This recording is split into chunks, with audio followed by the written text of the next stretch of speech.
అందరికీ నమస్కారం. ఈరోజు కథ 336 నమస్తే సార్. మృదు మధురమైన స్వరం విని ఫైల్లోంచి తలెత్తాడు వంశీకృష్ణ. ఎదురుగా ఇద్దరు అమ్మాయిలు అందంగా ఉన్నారు. అందులో తను విన్న స్వరం ఎవరిదై ఉంటుందా అని ఆలోచిస్తూ నమస్తే కూర్చోండి అన్నాడు వంశీకృష్ణ. ఆ అమ్మాయిలిద్దరూ కూర్చున్నారు. అందులో ఒక అమ్మాయి చూడ్డానికి చురుగ్గా ఉంది. రెండో అమ్మాయి కాస్తంత బెరుగ్గా ఉంది. చురుగ్గా ఉన్న అమ్మాయి నా పేరు రమ్య, ఇది నా ఫ్రెండ్ రజని, యూనివర్సిటీ స్టూడెంట్స్ మీ అని పరిచయం చేసుకుంది. ఇంతకు ముందు తనను విష్ చేసిన మృదు మధురమైన స్వరం ఇప్పుడు మాట్లాడిన అమ్మాయిదేనని గ్రహించాడు వంశీకృష్ణ. చెప్పండి, మీలో ఎవరికి సంబంధం కుదర్చాలి అని అడిగాడు వంశీకృష్ణ. తాము చెప్పకుండానే విషయం గ్రహించిన యువకుడు వంక రమ్య విస్మయంగా చూసింది. అది గమనించిన వంశీ చిరునవ్వుతో ఆశ్చర్యం ఎందుకు, ఇది మ్యారేజ్ కన్సల్టెన్సీ, ఇక్కడికి ఆ పని మీద కాక మరెందుకు వస్తారు అన్నాడు. ఆ మాటతో రమ్య తన కళ్ళల్లోని ఆశ్చర్యం చెరిపేస్తూ సంబంధం దీనికే చూడాలి అని రజనీని చూపించింది. వంశీకృష్ణ రజని వివరాలు తెలుసుకున్నాడు. ఆ అమ్మాయి అభిరుచులు ఎటువంటి భర్తను కోరుకుంటుందో అడిగాడు వంశీకృష్ణ. వాళ్ళిద్దరికీ కూల్ డ్రింక్స్ తెప్పించాడు వంశీకృష్ణ. ఫార్మాలిటీ ఖర్చులకు కొంత డబ్బిచ్చింది రమ్య. 2 రోజుల తర్వాత వంశీకృష్ణ యూనివర్సిటీకి వెళ్ళి రమ్య రజనీలను కలిసి ఓ ఫోటో చూపించాడు. అబ్బాయి పేరు అనంత్, స్టేట్ బ్యాంక్లో క్యాషియర్గా పనిచేస్తున్నాడు. వాళ్ళ తల్లిదండ్రులకు ఒక్కడే కొడుకు. ఆస్తిపాస్తులు బాగున్నాయి. అతను చెప్పిన వివరాలు విని ఫోటో చూసి స్నేహితురాలు ఇద్దరూ సంబంధం ఓకే చేశారు. రజని తన తండ్రిని కలవమని కోరింది. మరునాడు వంశీకృష్ణ రజని వాళ్ళ ఊరు పేదపాడు వెళ్ళి రజని తండ్రి చెంచురామయ్యను కలిశాడు. తనను పరిచయం చేసుకుని తను చూసిన సంబంధ వివరాలు చెప్పాడు. చెంచురామయ్య గారికి కూడా ఆ సంబంధం నచ్చింది. 10 రోజుల్లో పెళ్లి చూపులకు ఏర్పాటు జరిగిపోయాయి. అమ్మాయి అబ్బాయి ఒకరినొకరు చూసుకుని ఓకే చేసుకున్నారు. ఇరు పక్షాల పెద్దవాళ్ళు కట్న కానుకలు ఓకే చేసుకున్నారు. ఆ పెళ్లి చూపుల కార్యక్రమానికి వంశీకృష్ణ రమ్య కూడా హాజరయ్యారు. పెళ్లి చూపుల కార్యక్రమం ముగిసింది. అందరూ వెళ్ళిపోయాక చెంచురామయ్య గారు వంశీకృష్ణకి ప్రత్యేకంగా కృతజ్ఞతలు చెప్పుకున్నారు. వంశీకృష్ణ అప్పుడే బయలుదేరబోతుంటే రమ్య రజని ఒప్పుకోలేదు. మర్నాడు తాము కూడా యూనివర్సిటీకి వచ్చేస్తామని చెప్పి అతన్ని బలవంతంగా ఉంచేశారు. రజని వల్ల బామ్మకు వంశీకృష్ణ తెగ నచ్చేశాడు. బామ్మగారు అంటూ వంశీ కబుర్లు చెప్తుంటే ఒరే మనవడా అంటూ బామ్మ వంశీని వదలలేదు. వెన్నెల రాత్రి డాబా మీద వంశీ బామ్మగారు కబుర్లాడుకోసాగారు. వంశీ బాసపట్టు వేసుకుని కూర్చొని 2 అరచేతులకు గడ్డం ఆనించి బామ్మ కబుర్లు వింటుంటే ఆవిడ చిన్ననాటి కబుర్లు, తన పెళ్లి కబుర్లు, సరసాలు చెప్పసాగింది. వంశీకృష్ణ ఈ భూప్రపంచం మీద బామ్మ కబుర్లు వినడం మినహా మరే పని లేనంత శ్రద్ధగా వినసాగాడు. బామ్మ తమప్పటి సరసాలు చెబుతుంటే రజని బామ్మకు అసలు సిగ్గులేదు అని గొనిగింది. అది విన్న రమ్య అందరికీ ఉండేవే కదా, సిగ్గుపడడానికేముంది అన్నది. సర్లే నువ్వు రెచ్చిపోకు అని స్నేహితురాల్ని కసిరింది రజని. పౌర్ణమి కాబోలు నిండు చందమామ వెన్నెలవాన కురిపిస్తున్నాడు. చల్లని గాలి మేను తాకి హాయిని కలిగిస్తున్నది. రమ్యకు ఆ పల్లెటూరు, వెన్నెల, నది ఎంతో బాగా నచ్చాయి. సిటీలో అటువంటి సహజత్వం ఉండదనుకుంది. ఆమె ఆలోచనలు వంశీ వైపు మరలాయి. నవ్విస్తూ ఉండే వంశీకి పెళ్ళై ఉంటుందా అన్న ఆలోచన వచ్చింది. మరుక్షణం ఆ ఆలోచన ఆ అమ్మాయికి ఆశ్చర్యం అనిపించింది. పరాయి యువకుడికి పెళ్ళై ఉంటుందా అన్న ఆలోచన చేయడం రమ్యకు అదే తొలిసారి. పెళ్లి కాని ఆడపిల్ల ఓ యువకుడు గురించి అటువంటి ఆలోచన ఎప్పుడు చేస్తుందో ఆమెకు బాగా తెలుసు. నేను తప్పుగా ఆలోచిస్తున్నానా అనుకుంది. రమ్య ఏదో ఆలోచనలో పడడం గమనించిన బామ్మ, ఏమే పిల్ల అంతలా ఏం ఆలోచిస్తున్నావు? నీ స్నేహితురాలకి పెళ్లి కుదిరిపోయింది, నీకు ఎప్పుడా అనేగా నీ దిగులు అని నవ్వింది.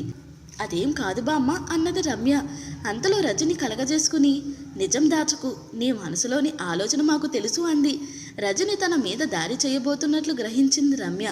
నా మనసులో అటువంటి ఆలోచన ఉంటే నేనేం నీలా సిగ్గుపడను. నాకు సంబంధం చూడమని వంశీగారితో ధైర్యంగా చెప్పేస్తాను అంది నవ్వుతూ. ఇప్పుడు కాకపోతే మరి ఎప్పుడైనా కానీ ఆ మాట నాతోనే చెప్పండి, నాకు కమిషన్ వస్తుంది అన్నాడు వంశీ నవ్వుతూ. అతని చిరునవ్వు వెన్నెలా హాయిగా అనిపించింది రమ్యకు. తప్పకుండా అంది రమ్య. ఇంతకు నీ మనసులోని ఆలోచన చెప్పనేలేదు అంది బామ్మ. అందుకు రమ్య అందరికీ సంబంధాలు కుదిర్చి వంశీ గారికి సంబంధం ఎవరు కుదిర్చి ఉంటారా అని ఆలోచిస్తున్నాను అని చెప్పింది. అది విన్న వంశీకృష్ణ, నాకు సంబంధం చూడడానికి ఎవరూ లేరండి, నేనే చూసుకోవాలి, అందుకే పెళ్ళి ఇంకా అవ్వలేదు, మీ ఎరుకలో మంచి సంబంధం ఉంటే చెప్పండి, కమిషన్ ఇచ్చుకుంటాను అన్నాడు నవ్వుతూ. ఆ మాటతో అందరికీ వంశీకృష్ణకు పెళ్లి కాలేదని అర్థమైంది. రమ్య ఆలోచిస్తున్నట్టు ముఖం సీరియస్గా పెట్టింది. అంత సీరియస్గా ఆలోచిస్తున్నారంటే తప్పక ఏదో సంబంధం ఉండే ఉండాలి అన్నాడు వంశీకృష్ణ. 2 సంబంధాలు ఉన్నాయండి, మీకు ఎవరైతే బాగుంటారా అని ఆలోచిస్తున్నాను అన్నది రమ్య. ఎవరా అమ్మాయిలు? ఏమా కథ అన్నాడు వంశీ. ఒక అమ్మాయి పేరు రుక్మిణి, మరో అమ్మాయి పేరు సత్యభామ, పేరుకు తగిన స్వభావాలు అన్నది రమ్య. అయితే మొదట అమ్మాయినే ఖరారు చేయండి, ఒత్తికగా ఉండేవారంటే నాకు ఇష్టం అన్నాడు వంశీ. అయితే మీరు స్త్రీ సాహసాన్ని మెచ్చే కృష్ణుడు కాదన్నమాట అన్నది రమ్య. అదేం కాదు, నాకు మొదటి నుంచి నెమ్మదిగా ఉండే అమ్మాయిలంటే ఇష్టం అన్నాడు వంశీ. కొన్ని నిజాలు మీరు దాచినా దాగవు, మీలో స్త్రీ చైతన్యాన్ని సహించే అభ్యుదయం లేదు, భార్య అంటే వంటేటి కుందేలులా పడి ఉండాలన్నది మీ అభిప్రాయం అన్నది రమ్య. మీరు అకారణంగా దాడి చేస్తున్నారు, కృష్ణుడి కంటే అష్టభార్యలు కాబట్టి అన్ని రకాల వారిని వివాహం ఆడాడు, నాకు ఒక్కతే భార్య కాబట్టి నా అభిరుచికి దగ్గరగా ఉండే అమ్మాయిని కోరుకుంటున్నాను, తప్పేం కాదు అన్నాడు వంశీ. కబుర్లు మాని మేము అడిగిన దానికి సమాధానం ఇవ్వండి, ఉద్యోగం చేసే అమ్మాయిని పెళ్లి చేసుకుంటారా లేదా నిలదీసింది రమ్య. చేసుకోను ఖచ్చితంగా చెప్పాడు వంశీకృష్ణ. ఎందుకో చెప్పండి అన్నది రమ్య. బామ్మ రజని వాళ్ళ వాదన శ్రద్ధగా వినసాగారు. నా భార్య నాతో నా పిల్లలతోనే కాలం గడపాలి, ఆమె సంపాదన కోసం మరెక్కడా కాలం గడపడం నాకు ఇష్టం లేదు అని చెప్పాడు వంశీ. దొరికిపోయారు అంటే మీకు స్త్రీ స్వేచ్ఛ ఆర్థిక స్వాతంత్రం గిట్టవు అన్నది రమ్య.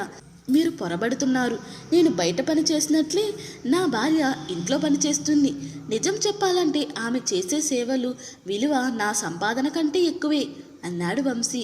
మరి ఎంతగా ఆలోచించేవారు ఉద్యోగిని ఎంత లేదు ప్రశ్నించింది రజని. ఎందుకంటే మా అమ్మకు తోడు కావాలి, నా పిల్లలకు అందమైన బాల్యం కావాలి, నా అలసట తీర్చే చిరునవ్వు కావాలి, ఆఫీసులో పనిచేసి ఇంటికి వచ్చే ఉద్యోగం, ఇవన్నీ అదనపు బాధ్యతలు అవుతాయి, ఆమెను అంతగా కష్టపెట్టడం నా అభిమతానికి విరుద్ధం అన్నాడు వంశీ. వాదనలు మాని అందరూ హాయిగా నిద్రపోండి అన్నది బామ్మ. ఆ చర్చ అంతటితో ముగిసింది. ఆ రాత్రి రమ్యకు వంశీ తన చెయ్యి పట్టుకుని ఆకాశంలోకి తీసుకువెళ్ళి గగన విహారం చేయించినట్లు స్వప్నం వచ్చింది. వంశీకృష్ణ ఆఫీసులో బిజీగా ఉన్నాడు. ఆ సమయంలోనే రమ్య రజని అక్కడికి వచ్చారు. వారిని చూడగానే అతని ముఖంలో అలసట మాయమైంది. వెల్కమ్ అని సంతోషంగా ఆహ్వానించాడు. అతనితో ఏర్పడిన చనువుతో వాళ్ళిద్దరూ వంశీ ఆఫర్ చేయకుండానే అక్కడ కుర్చీలో ఆసీనులయ్యారు. వంశీ ఆఫీస్ బాయ్ను పిలిచి కూల్ డ్రింక్స్ ఆర్డర్ ఇచ్చాడు. నిన్న అనంత్ వచ్చి కలిశాడు, వెడ్డింగ్ కార్డు ఇచ్చి వెళ్ళాడు అన్నాడు వంశీకృష్ణ. రజని అతని చేతికి తను తెచ్చిన వెడ్డింగ్ కార్డు అందించి మా పెళ్లికి మీరు తప్పక రావాలి అని ఆహ్వానించింది. వంశీ శుభలేఖ అందుకుంటూ బెస్ట్ ఆఫ్ లక్ అన్నాడు. Thank you. రజని కొద్దిగా సిగ్గుపడింది. వంశీ కవర్ ఓపెన్ చేసి శుభలేఖ చూసి బాగుంది, సెలక్షన్ రమ్య గారిదా అని అడిగాడు. వరుడు సెలక్షన్ మీది, వెడ్డింగ్ సెలక్షన్ నాది, మీ సెలక్షన్ కంటేనా అంది రమ్య. మీరు చాలా బాగా మాట్లాడతారు అన్నాడు వంశీ. అంతా వసమహిమ అంది రమ్య నవ్వుతూ. ఆఫీసు బాయ్ డ్రింక్స్ తెచ్చి అందించాడు. తప్పకుండా రమ్మని మా బామ్మ మీకు మరీ చెప్పమంది అన్నది రజని. తప్పక వస్తాను, పెళ్లి చూడ్డానికి మాత్రమే, కమిషన్ కోసమని అనుకోవద్దు సుమా అన్నాడు వంశీ నవ్వుతూ. మీరు నిజంగా తెలివిగలవారండి, పరోక్షంగా మీకు రావాల్సిన డబ్బు గురించి గుర్తు చేశారు అన్నది రమ్య. హతోస్మి, మీ నుంచి ఇటువంటి ప్రమాదం ఊహించాను అన్నాడు వంశీ. స్నేహితులు సెలవు తీసుకుని వెళ్ళిపోయారు. వంశీకి రజని ఇంటి దగ్గర గడిపిన రాత్రి జ్ఞాపకానికి వచ్చింది. మనసులో తెలియని సంతోషం చోటు చేసుకుంది. వంశీకి ఫోన్ వచ్చింది. అటు రమ్య లైన్లో ఉంది. వంశీ గారు, నేను ఈరోజు ఫ్రెండ్స్తో రజని వాళ్ళు ఊరు వెళుతున్నాను, మీరు ఎప్పుడు బయలుదేరుతారు అని అడిగింది. ఆ అమ్మాయి తన రాకకు అంత ప్రాధాన్యత ఇవ్వడం వంశీకి సంతోషం కలిగించింది.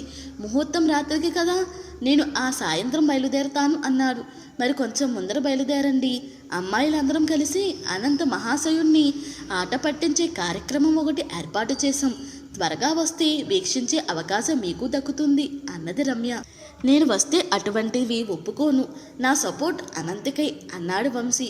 అయితే మీకు తప్పదు ముప్పు అన్నది రమ్య హుషారుగా. నేను సిద్ధం అని నవ్వేశాడు వంశీ. మీకోసం ఎదురు చూస్తుంటాం, తప్పక రండి అని ఫోన్ పెట్టేసింది రమ్య. పెళ్లికి తప్పక వెళ్ళాలి అనుకున్నాడు వంశీ. కలవబోయే రమ్యను తలుచుకుంటే అతనికి ఎందుకు సంతోషంగా అనిపించింది. రజని పెళ్లి రోజున వంశీ తన పనులు మరొకరికి అప్పచెప్పి కాస్తంత తొందరగానే పెదపాడు బయలుదేరాడు. ఆ ఊరు చేరేసరికి 2 అయింది. వంశీని చూడగానే రమ్య నవ్వుతూ ఎదురొచ్చింది. రండి, బామ్మగారు ఇప్పటికే చాలాసార్లు మీ గురించి అడిగారు అంటూ వంశీని బామ్మ దగ్గరికి తీసుకువెళ్ళింది. బామ్మను చూడగానే వంశీ 2 చేతులు జోడించి నమస్కారం బామ్మగారు అన్నాడు. వంశీని చూడగానే ఆమె కళ్ళు మెరిశాయి. వచ్చావా నాయనా, నీకోసమే ఎదురు చూస్తున్నాను, నీతో చాలా మాట్లాడాలి, కాస్త చల్లబడ్డాక డాబా మీదకు పోదాం అన్నది. రమ్య రజని వైపు చూసి డాబా మీదకెందుకో అంది చిలిపిగా. నీకు సిగ్గులేదు అని రజని రమ్య వైపు చిరుకోపంగా చూసింది. బామ్మ లోపల నుంచి సున్నెండలు తెచ్చి వంశీకిచ్చింది. అన్యాయం బామ్మ, నాకు ఇవ్వనే లేదు అంది రమ్య గారంగా. ఇల్లే నీది, నీకిచ్చేదేమిటి? వచ్చిన వారికి మర్యాద చేయాలి గాని ఇలా అల్లరి పెడతావా అని బామ్మ కోప్పడింది. అంతలో వంశీ రమ్యకు ఒక సున్నండి అందిస్తూ తీసుకోండి ప్లీజ్ అన్నాడు. వద్దు అంది రమ్య.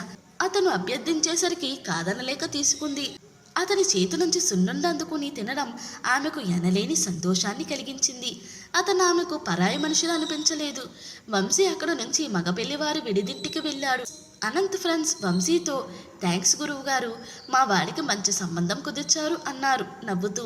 వంశీ కాసేపు వారితో మాట్లాడి రజని ఇంటి వైపు నడిచాడు. అందమైన అమ్మాయిల హడావిడితో పెళ్లి పందిరి కలకల్లాడిపోతున్నది. విశ్రాంతిగా కూర్చున్న వంశీ దగ్గరకు ఎవరో పాప కప్పుతో టీ తెచ్చి అతనికి అందించింది. థ్యాంక్స్ అన్నాడు. దూరాన రమ్య కనిపించింది నవ్వుతూ. టీ తానే పంపించిందని గ్రహించాడు వంశీ. అంతలో అనంత్ ఒంటరిగా అక్కడికి వచ్చాడు. విడిదిలు విడిచి ఇలా ఒంటరిగా వచ్చారేం అన్నాడు వంశీ. అతనికి అప్పుడే కాస్త అనుమానం వచ్చింది. అనంత్ కాసింత తడబడి జేబులోంచి చిన్న కాగితం తీసి వంశీకి అందించాడు. అందులో ప్రియమైన అనంత్, మీతో అర్జెంటుగా ఓ ముఖ్య విషయం మాట్లాడాలి, ఉన్న పలంగా రండి రజని అని ఉంది. పెళ్లిలో అనంత మహాశయుణ్ణి ఆట పట్టించే కార్యక్రమం ఉంది అని రమ్య ఫోన్లో చెప్పిన మాట గుర్తుకు వచ్చింది వంశీకి. వంశీ రమ్య వైపు చూశాడు. ఆ అమ్మాయి పరుగున వచ్చే నవ్వును ఆపుకోసాగింది. మోసపోయారు అనంత్ గారు. ఈ ఉత్తరం వ్రాసింది రజనీ గారు కాదు, రమ్య గారు. మిమ్మల్ని ఆట పట్టించడానికి వ్రాసారు. మీరు వెంటనే విడిదింటికి వెళ్ళండి అన్నాడు వంశీ. రమ్య బొంగమూతి పెట్టి అన్యాయం, స్నేహధర్మం మరిచి నిజం బట్టబయలు చేశారు అంది. అనంత్, మీరు ఇటువంటి వారని అనుకోలేదు. నేనేమి తక్కువ తిన్నవాళ్ళని కాదు, తప్పక ప్రతీకారం తీర్చుకుంటాను అన్నాడు చిరునవ్వుతో. ప్రయత్నించండి అంది రమ్య. అంతలో ఒక అమ్మాయి వచ్చి, రమ్య అందరూ భోజనాలయ్యాయి, ఇదే ఆఖరి పంతి, మనం కూడా భోజనం చేద్దాం అన్నది. మీరు కూడా రండి, కలిసి భోంచేద్దాం అని ఆహ్వానించింది రమ్య. వంశీ ఆమెను అనుసరించాడు. భోజనాలు పూర్తయ్యాయి. పెళ్లి ఏర్పాట్లు మొదలయ్యాయి. అనంత్ వచ్చి పెళ్లి మండపంలో కూర్చున్నాడు. ఫ్రెండ్స్ జోక్స్, పురోహితుడు మంత్రాలు చెవిన పడుతున్నా అనంత్ మాత్రం రజనీ కోసం ఎదురు చూస్తున్నాడు. అంతలో రజని రానే వచ్చింది. పెళ్లి కూతురు అలంకరణంలో రజని మెరిసిపోతున్నది. దూరాన ఆమెను చూడగానే అనంత్ కళ్ళు మెరిశాయి. ఇద్దరి మధ్య కట్టిన తెర అనంత్కు అడ్డుగోడగా అనిపించింది. వధూవరులిద్దరూ నెత్తిన బెల్లం జీలకర్ర పెట్టుకున్నారు. అడ్డుతెర తొలగింది. ఒకరినొకరు చూసుకున్నారు. రజనీ బుగ్గలు సిగ్గుతో ఎర్ర మందారంలే అయ్యాయి. ఆ అమ్మాయిని చూసి అనంత్ చిలిపిగా నవ్వాడు. భజంత్రీలు మోగాయి. మాంగళ్య సూత్రధారణ జరిగింది. ఆహుతులు అక్షింతలు వేసి వధూవరులను ఆశీర్వదించారు. వంశీ కాస్తంత ఆలస్యంగా వేసిన అక్షింతలు రమ్య మీద పడ్డాయి. ఆమె తలెత్తి వంశీ వంక చూసింది. అతను చిన్నగా నవ్వాడు. ఆ నవ్వు రమ్యకెంతో మనోహరంగా అనిపించింది. ఇతనెంత నిర్మలంగా నవ్వుతాడు అనుకుంది మనసులో. రమ్య అటూ ఇటూ హడావిడిగా తిరుగుతుంటే వంశీ ఆమెను దగ్గరగా పిలిచి, నేను వేసిన అక్షింతలు మీ మీద పడ్డాయి, అర్థమేమిటో తెలుసా అని అడిగాడు. రమ్య ఏదో ఊహించుకుని కాస్తంత తడబడింది. అతను ఏం చెప్తాడోనని ఆసక్తిగా ఎదురుచూసింది. మీ సంబంధం కూడా నా చేతుల మీదగానే కుదురుతుంది అన్నాడు వంశీ. రమ్య కన్నుల్లో ఏదో ఇదని చెప్పలేని భావం క్షణం మెరిసి మాయమైంది. వంశీ తన శిరస్సుపై తలంబ్రాలు పోస్తున్న దృశ్యం ఆమె కనుల ముందు కదలాడింది. రమ్య వంశీల స్నేహం ఎటువైపు దారి తీస్తున్నది అనేది తరువాయి భాగంలో తెలుసుకుందాం. ఇంతటితో ఈ కథ ముగిసింది. ఈ కథ కనుక మీకు నచ్చినట్లయితే మరియు నా ఎక్స్ప్లెనేషన్ కనుక మీకు నచ్చినట్లయితే ప్లీజ్ లైక్, షేర్, సబ్స్క్రైబ్.